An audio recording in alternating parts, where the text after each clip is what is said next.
To be in a conversation where you can't understand what the other person is saying is much worse than not being able to find the right word. I can read, I can understand when I listen, but I can't speak, or I can't speak as well as I would like. I hear this all the time. This can be described as the conundrum of how do I activate my passive vocabulary. There is this distinction between, obviously, the much larger number of words that we know, that we understand, in a context with a whole bunch of other words, and our ability to retrieve the words that we need when we're in a conversation. So there's a lot of research that has been done on how to teach vocabulary, how to learn vocabulary. And in there, you'll find a lot of advice on how to activate your passive vocabulary. And I'm going to share some of these with you, and I'm going to refer to them. But first, I want to talk about some principles that I have about this whole issue of active versus passive vocabulary.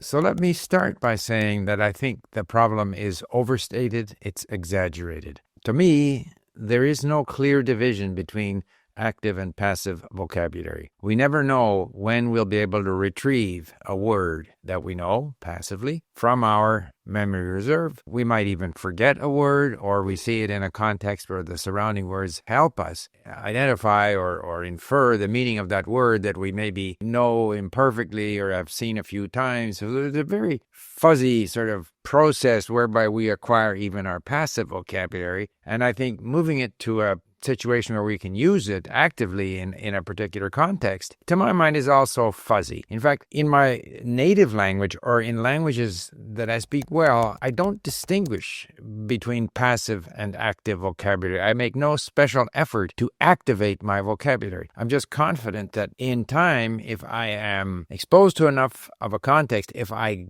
don't mind making mistakes, if I don't mind not being able to retrieve a word, eventually I will be able to activate more and more. In all of my online lessons with my tutors in different languages, there's never a time when I'm not disappointed by my inability to retrieve a word that I know this word, but I can't find it. And then, of course, the teacher sends me the conversation report, and I read it and I listen to it, and I'll be looking for that same word next time. Like, there's no clear, deliberate step towards activating vocabulary, in my opinion. Rather, the broader my passive vocabulary, the more interesting content I can engage with, the more meaningful conversation I can have in the long run, the more of this passive vocabulary I'm going to activate. That's been my experience. In fact, I consider passive vocabulary to be a major sort of measurement of our potential in a language. And that's why so much of the statistics at LINC are built around measuring how many words we know, how many words we've read, how many hours we've listened, but in particular, to what extent have we built up our passive vocabulary? Very, very important. It's sort of the first step towards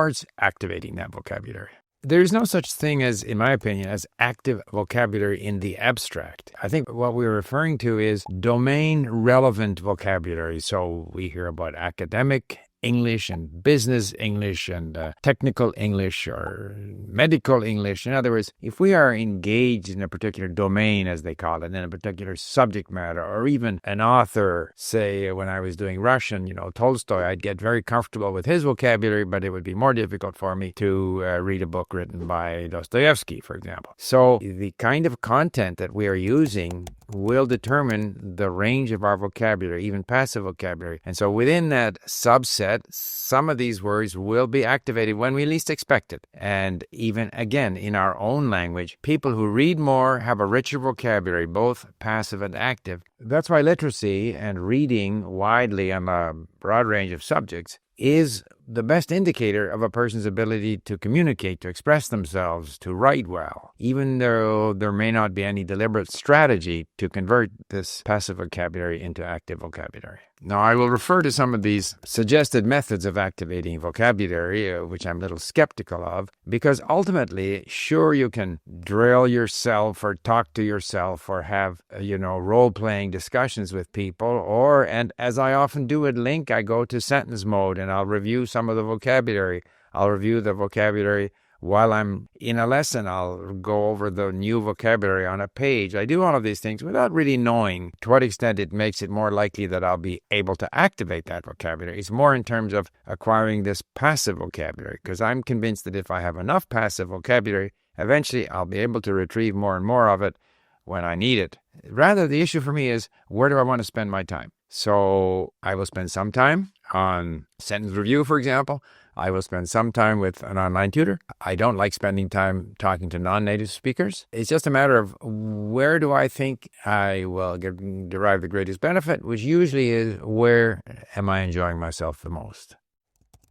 My view is that we never fully know which activity is enabling us to learn. It's not a matter just of knowing a word. We have to know which words are used with that word, how it's used, the full range of meaning of that word, and all of this takes a long time to mature, and we acquire that sense of the word through a lot of listening and reading. So the idea that there's some sort of deliberate master plan strategy to activate our vocabulary, I don't agree with.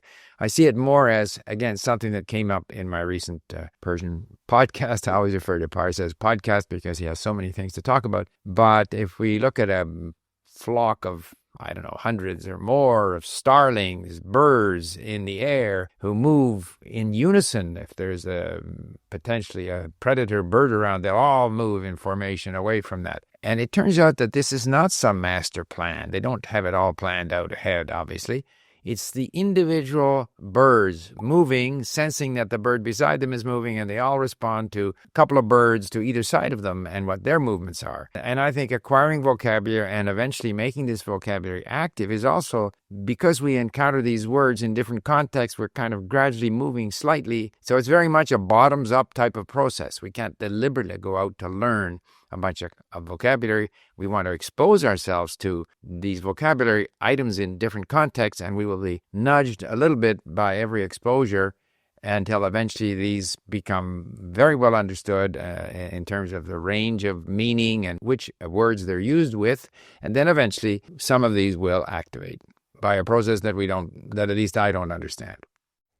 So the way to activate more words is not to worry so much about how much you think you should be able to do based on your understanding of the language. Rather, it's continuing to sort of spread your roots in terms of your passive vocabulary through a lot of listening and reading, to speak as much as possible. I try to go twice a week now. Initially, I'd do very little online, chatting with my tutors, but now I'm up to 2, sometimes 3 times a week. I have no idea whether I increase my active vocabulary through speaking with my tutors or increasing my input activities, but I am guided more by what I enjoy doing. And so to some extent, I am improving my ability to activate my vocabulary by speaking with my tutors. I recognize also some of the gaps in my even passive vocabulary. I keep doing it as long as I'm motivated to stay with it. And as I say, I'm never quite sure how words start to stick. One of the advantages of having a large passive vocabulary is that you can engage in extensive listening and reading. So right now, I'm listening to this audiobook in Swedish about the life of Napoleon while cleaning my deck and doing things around the house. So I'm not totally focused in on it. There are sections, or at least certainly words that I don't understand.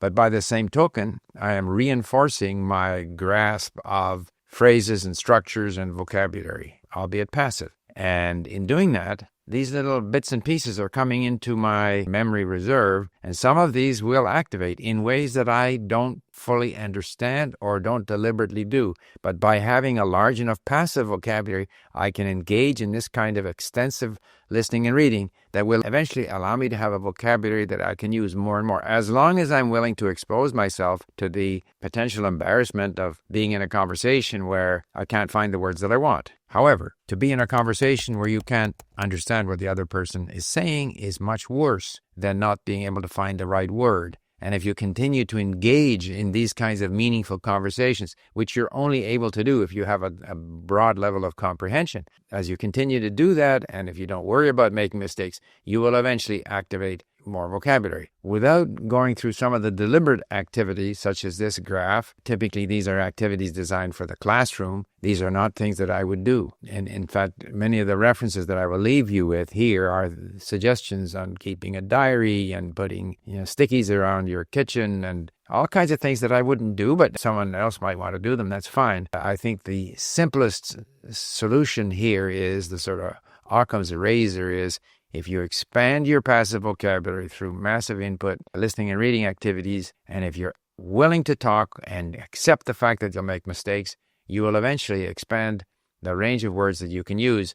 And therefore, you will stop saying, I can read and listen, but I can't express myself. Because typically, you have to accept that when you speak, you're going to do less well than you would like. But if you continue doing it, you'll get better. Therefore, my suggestion is don't focus on extracting a group of, call it active vocabulary, out of your broad passive vocabulary. Expand your passive vocabulary. Engage as much as possible in meaningful conversations. Easier to do if you have a large passive vocabulary, and eventually you'll find that you'll be able to say more and more things in the language you're learning. Thank you for listening. Bye for now.